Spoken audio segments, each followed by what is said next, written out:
বন্ধু মনে রাখো ভাইয়া, একটা কথা শক্ত কই, রাগ হইও না প্রিয় ছেলে বাপ।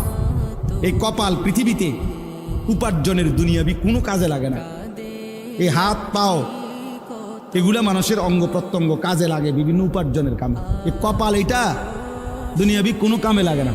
দেখ কোনো কাজের জন্য কোটা দিয়ে কোনো উপার্জনের কোনো কামে দুনিয়ার কামাইয়ের কোনো কাজে এই কপালের এটুকু জায়গা ব্যবহার হয় না, এটা লাগে না। তাই এটা আল্লাহ তাআলা কেন বানাইছেন?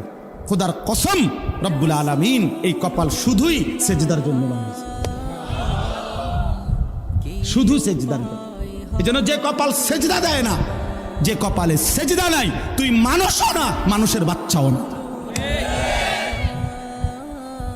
ইনসানের কোনো কাতারে সে পড়ে না, সে কোনো মানুষের কাতারে পড়ে না। ইনসানের কোনো কাতারে পড়ে না যার কপালে সেজদা নাই।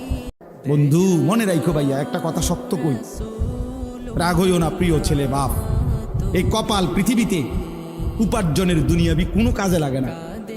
এই হাত পাও এগুলা মানুষের অঙ্গ প্রত্যঙ্গ কাজে লাগে বিভিন্ন উপার্জনের কামে। এই কপাল এটা দুনিয়াবি কোনো কামে লাগে না। দেখ কোনো কাজের জন্য কোটা দিয়ে কোনো উপার্জনের কোনো কামে দুনিয়ার কামাইয়ের কোনো কাজে এই কপালের এটুকু জায়গা ব্যবহার হয় না, এটা লাগে না। তাই এটা আল্লাহ তাআলা কেন বানাইছেন? খোদার কসম রব্বুল আলামিন এই কপাল শুধুই সেজদার জন্য বানাইছে,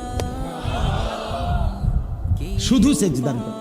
এই জন্য যে কপাল সেজদা দেয় না, যে কপালে সেজদা নাই, তুই মানুষও না, মানুষের বাচ্চাও না। ইনসানের কোনো কাতারে সে পড়ে না, সে কোনো মানুষের কাতারে পড়ে না। ইনসানের কোনো কাতারে পড়ে না যার কপালে সেজদা নাই।